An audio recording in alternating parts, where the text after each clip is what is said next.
Hey guys, it's Lord of the Pogs. If you know anything about me, you know I love movies. Why movies, you ask? Why are we here in this dark and kind of smelly room with total strangers? We go to the movies to be part of something together. Just think of all the memories we've shared, all the times we've spread our imagination wings and allowed ourselves to soar. We've opened our hearts to new adventures, filled with moments that warmed our hearts, moments that are windows to our past and help us shape our future. We are these characters. We understand all their imperfections. They love like we love. There's no telling what mysteries will unfold or who we'll meet along the way. But life is never boring when you go to the movies. I like knowing the ins and outs of movies, not necessarily behind the scenes, but how the film was made, what inspired the filmmakers and the actors, and the issues they encountered. Sinister was inspired by a nightmare writer C. Robert Cargill had after watching The Ring. Ethan Hawke had never seen the Super 8 home movies prior to recording his scenes. His initial reactions to the film canisters were genuine and used in the final cut. As a YouTuber, I'm kind of a filmmaker in a way, and these are things I find interesting, and I think a lot of other people do too. I picked these movies at random, and the ones we're going to talk about today are Ferris Bueller's Day Off, Dirty Dancing,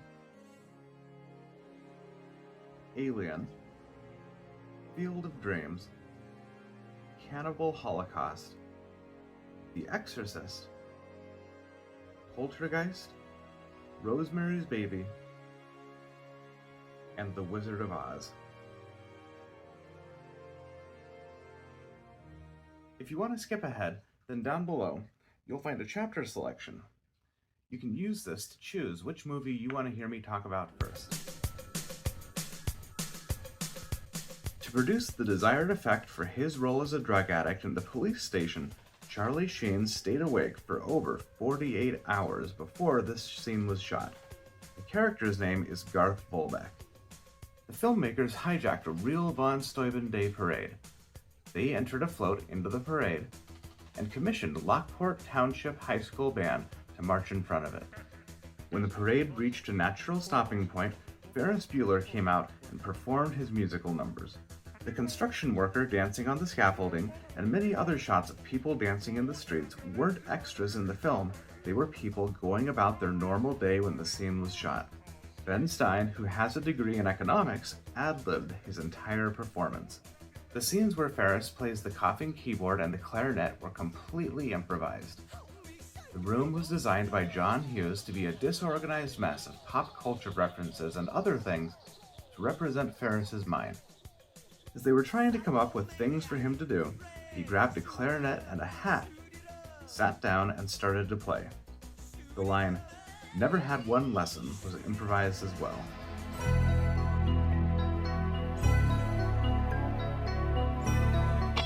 The scene where Johnny and Baby are practicing their dancing and crawling around on the floor was never intended to be part of the movie. They were warming up before shooting a scene, but director Emile Ardolino liked it so much he added it to the film. Patrick Swayze insisted on doing his own stunts. During the log scene, he fell off the log and injured his knee so badly he had to have fluid drained from the swelling. Director Emile Ardolino encouraged the actors to improvise and often kept cameras rolling even if they went off script. Around 31 minutes into the movie, the blue lights that were used in the alien ship's egg chamber were from The Who testing out lasers for their live show next door. It wasn't intended to be part of the scene. For the chestburster sequence, Sir John Hurt stuck his head, shoulders, and arms through a hole in the table and linked up with a mechanical torso that was packed with compressed air to create a forceful exit of the alien and lots of animal guts, which caused the set to smell terrible, and they never got the smell out for the remainder of shooting. The rest of the cast were not told that real blood and guts were going to be used to provoke real reactions of shock and disgust. The script did say something would come out of Kane's chest, and they knew it would be messy because when they showed up to set, the whole crew was wearing raincoats. They just didn't know the specific details. This worked so well that afterwards, Yaphet Kotto locked himself in a room and refused to speak to anyone for several hours. However, it was shot in 2 takes, not 1. In the first take, Chestburster was unable to cut through Kane's shirt, so the crew had to reset it and shoot it again. The first failed attempt made its way into the final cut because director Ridley Scott thought it looked like the creature was struggling to push its way out and made the scene more violent. Sigourney Weaver asked to be recast when she thought she might be allergic to cats. However, it was discovered that it wasn't the cat she was having an allergic reaction to. It was a glycerin spray that was used to make her appear sweaty. Alien was the first R-rated movie to receive a series of toys marketed towards children. During filming, Iowa was going through a severe drought, and the corn had to be given large amounts of water to grow tall enough for the baseball players to disappear into the stalks. As a result, the corn started to grow so fast that when Kevin Costner was walking through the cornfield, he had to use an elevated plank. Additionally, due to the drought, the grass planted for the baseball field didn't grow properly and died, so it had to be painted green. The final shot of the film was a community event that listed over 1,000 extras to drive their vehicles and asked the city of Dyersville, Iowa, to turn the lights off in their homes to aid the effect. The extras were instructed to flash their lights to give the impression of moving vehicles. If you look closely, none of the vehicles are moving. They're sitting idle, flashing their headlights. Ray Liotta, who played Shoeless Joe, never saw Field of Dreams before he died. At the time of filming, his mother was in ailing health, which negatively affected his experience, and she died a year later while he was filming Goodfellas. W.P. Kinsella, the author of the book Shoeless Joe, on which Field of Dreams was based, is present at the PTA meeting, but remains off camera. Terrence Mann was originally supposed to be the reclusive author J.D. Salinger. However, the producers changed the character after Salinger threatened to sue the filmmakers.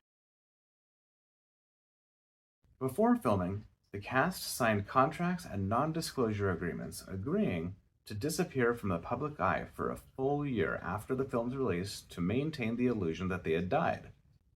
10 days after the film's premiere in Milan, the film was seized by Italian courts, and director Ruggero Deodato was charged with murder, facing life in prison if convicted.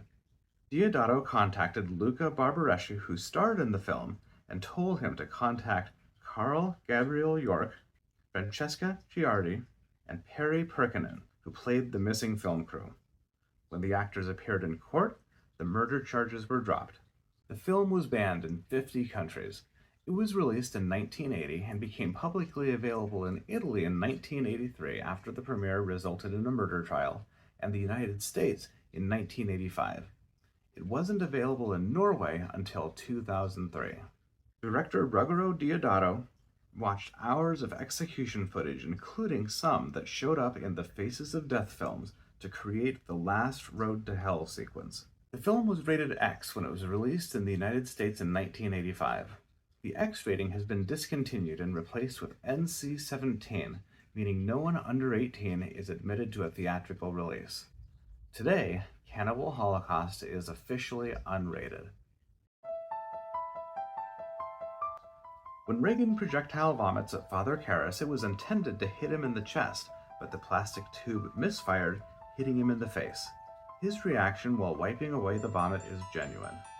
Actress Mercedes McCambridge, who provided the voice of the demon, swallowed raw eggs and chain-smoked to alter her vocalizations, and drank whiskey to distort her voice even more and create the crazed state of mind for the character. She had a priest present to counsel her during the recording process and was bound to a wooden chair with pieces of a torn sheet at the neck, arms, wrists, legs, and feet to aid in the performance of the demon struggling against its restraints. Linda Blair had a security detail issued by Warner Brothers to protect from religious zealots who believed she was glorifying Satan in her performance. The Exorcist was the first horror film to be nominated for an Academy Award for Best Picture. Many theaters refused to promote the film with the teaser trailer because it was too frightening. The white-faced demon quickly flashing in and out of darkness were actually rejected makeup tests for Reagan's possessed appearance. Contortionist Ann Miles was hired to perform the spider walk scene using a harness and flying wires. She had to hold her breath when biting the blood capsule so it didn't fill her nasal cavity. However, it was omitted from the final cut because in 1972, when the scene was filmed, there was no way to hide the wires from view. The scene, which director William Friedkin denied had been filmed at all, was included in the version you've never seen, released in 2000. The extended version also included several scenes which were cut at the advice of a studio executive as being unnecessary. These cuts upset William Peter Blatty, who wrote the book the film was based on, because he felt they formed the heart of the movie. Linda Blair received the Best Supporting Actress Oscar nomination for her performance as the demon before it was widely known that Mercedes McCambridge actually provided the voice. She originally didn't want a credit because she wanted the audience to believe that the voice was Linda Blair. After the film's release, she changed her mind and received an acting credit. By Academy rules, the nomination could not be withdrawn once Linda Blair had received it, and she didn't win the award in part due to the controversy about receiving an award for another actor's work. Ellen Burstyn and Linda Blair both received permanent spinal injuries during filming. In the sequence where Ellen is thrown away from the possessed Reagan, a harness jerked her too hard, fracturing her coccyx. She screamed in pain, and this footage was used in the film. Linda's spine was fractured in the scene where Reagan's upper body is ricocheting up and down off the bed. The contraption that was used to lift her up and down broke loose. This footage was also used in the film. The film received an 18 rating in Israel, their equivalent of NC-17. It was released in Lebanon but banned in the rest of the Middle East. Lebanon also banned it when the version you've never seen was released in 2000. Director William Friedkin has stated that making this film made him believe in demonic possession. He read William Peter Blatty's book and researched the topic of exorcism beforehand. An exorcism has to be approved by the Catholic Church before one can be performed. Only a handful of approved cases had been officially documented at the time, and the practice was and remains so rare that no one can genuinely call themselves an expert on the topic. Much of what William Friedkin learned about exorcism and demonic possession in his research made its way into the film. The Motion Picture Association of America initially wanted to rate the film X. NC-17 replaced X in 1990, but chose to rate it R because it was a brilliant, intelligent film that deserved to be seen by a wider audience. Regardless, many American cities rated it X anyway and refused admission to anyone under 18. The demonic sound effects include recordings of actual exorcisms. The fears that plague Robbie both came from Steven Spielberg's own childhood fears: clowns and a tree outside his window. When Diane was explaining the feeling you get when a spirit pulls you across the floor, Steven originally mentioned that he hates Pizza Hut. When Pizza Hut expressed their disapproval, this line was cut. The scene jumps mid-sentence to Diane and Steven standing on their neighbor's doorstep because at the time that it was decided to cut this line, the film was already in post-production. Steven Spielberg was in the pool fully clothed with JoBeth Williams to ease her fears about shooting the scene because of the large amounts of electrical equipment positioned around and above the pool. When Robbie is being strangled, the clown's arms become extremely tight and he started to choke. When he screamed, "I can't breathe," Steven Spielberg thought he was ad-libbing and instructed him to look at the camera.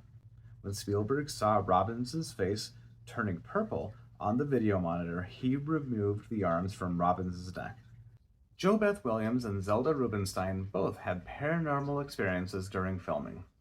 When JoBeth came home, all of the pictures on her wall would hang crooked. Every time she fixed them, they would hang crooked again.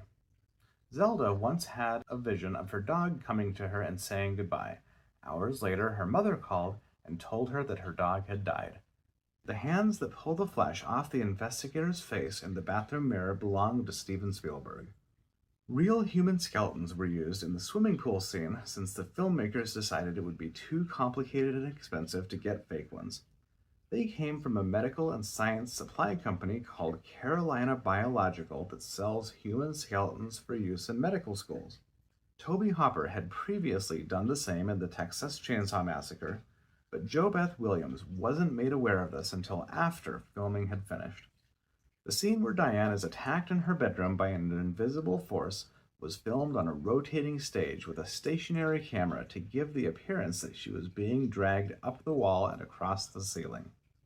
Shirley MacLaine was approached by filmmakers to play Diane Freeling, but she turned it down because she objected to the terrorization of children.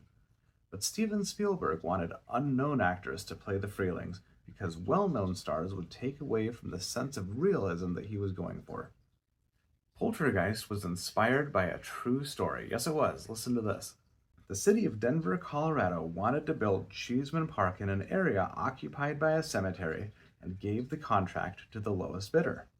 The project was almost completely finished when it was discovered that the contractor was moving the headstones but leaving most of the bodies where they were buried.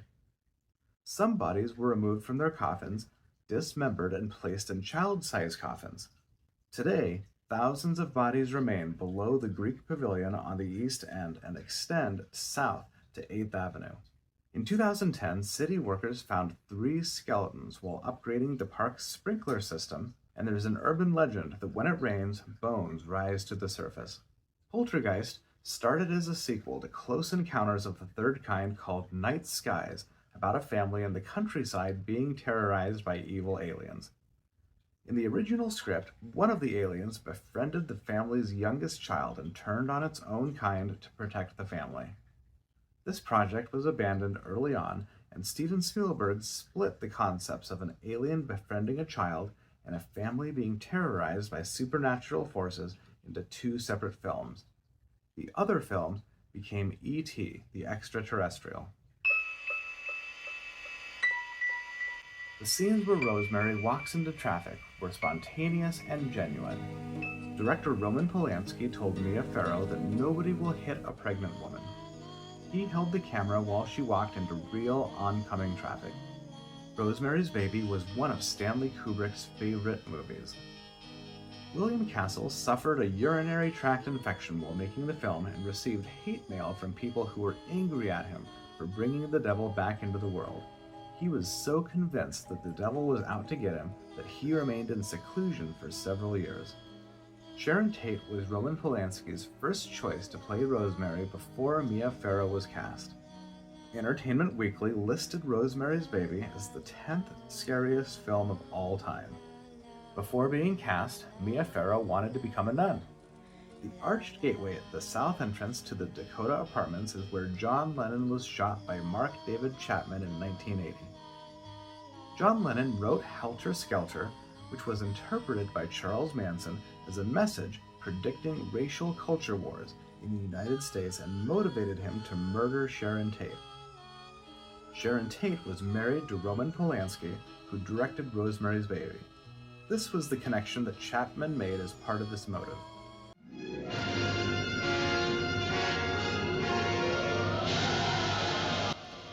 The Munchkins are portrayed by the Singer Midgets, named for their manager, Leo Singer. They came from Europe and took advantage of being cast in the film to stay in the United States to get away from the Nazis because many of them were Jewish. In the poppy field scene where Dorothy and the lion fall asleep, the snow used in the camera shots was 100% industrial-grade chrysotile asbestos, despite the fact that the health hazard of asbestos had been publicly known for several years. It was an opium poppy field as indicated by the red poppies, which would have induced sleep. Over the Rainbow was almost cut from the film because MGM felt it made the Kansas scene too long and that it was degrading for Judy Garland to sing in a barnyard. This is the most watched movie in film history. The horses in Emerald City were colored with gelatin powder. The scene had to be shot quickly before they started to lick it off. The Surrender Dorothy scene was done using a tank of water and a model with a tiny witch attached to the end of a long hypodermic needle. The syringe was filled with milk, the tip of the needle was put into the tank, and the words were written in reverse while being filmed from below.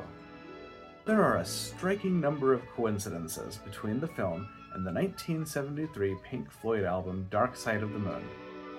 If you start the album on the third roar of the MGM Lion in the NTSC version of the film. The arc lights used to illuminate the set raised the temperature to over 100 degrees, and there were concerns among the crew that the set might catch on fire. Burt Lahr's costume weighed 90 pounds and was made from real lion skin. Lahr sweated so profusely while filming that the costume was dripping wet by the end of the day, and there were 2 crew members whose only job was to spend the night drying it for the next day. And you think your job sucks. His facial makeup included a brown paper bag which couldn't be removed without ruining his makeup. So for breaks and lunches while filming, he could only eat what he could consume through a straw like soup and milkshakes. In the scene where the Wicked Witch of the West leaves Munchkinland, Margaret Hamilton was supposed to relocate to a certain part of the stage where an elevator would take her down and flames would shoot up. The smoke appeared too early before she stepped on her platform, and as she was lowered, the burst of fire also came too early. When she arrived on the lower level, her costume was on fire. Crew members extinguished the flames with fireproof blankets, but not before she suffered second-degree burns on her face and third-degree burns on her hands. Her makeup fused to her skin, and when they attempted to take it off, she had to be placed in a full body cast to recover. During this time, she missed 6 weeks of filming. Buddy Ebsen was originally cast to play the Tin Man. His makeup contained aluminum dust which coated his lungs, rendering him unable to breathe, and he had to be rushed to the hospital. The part was recast, and MGM gave no reason for their decision. When Jack Haley was cast as the Tin Man, he wasn't told why he was replacing Ebsen, but the makeup was switched from aluminum dust to aluminum paste. His costume was so stiff that he was unable to sit down between takes and had to lean against a wall.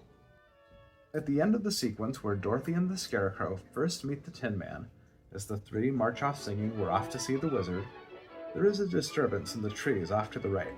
This was long rumored to be a crew member or a Munchkin actor committing suicide by hanging, but in fact, it's actually the silhouette of a crane stretching its wings.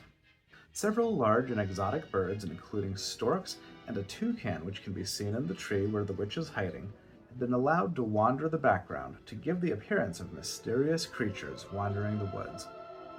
And a close look reveals the bird's black and tipped white wing as the bird reacts to the actors passing by. When Dorothy opens the farmhouse door before the film switches to color, the inside of the farmhouse was painted sepia tone, and Dorothy, who opens the door from the inside, isn't Judy Garland, it's her stand-in, wearing a sepia-rinsed version of her gingham dress. Early on in its development, MGM discovered that Disney was working on an animated version of the Oz story. Disney canceled their project so they wouldn't have to compete with MGM. The smoke on the end of the Wicked Witch's broom was produced by a motor, and Margaret Hamilton's stunt double Betty Denko suffered permanent burns to her legs and spent 11 days in the hospital when the motor exploded. The damage to her internal organs from the explosion required her to undergo a hysterectomy. This is Brian May's favorite movie. Thanks for watching. If you enjoyed this video, please drop a comment and let me know some of your favorite movie facts. Don't forget to like, share, and subscribe, and hit that little bell down in the corner to get notifications on more videos like this one.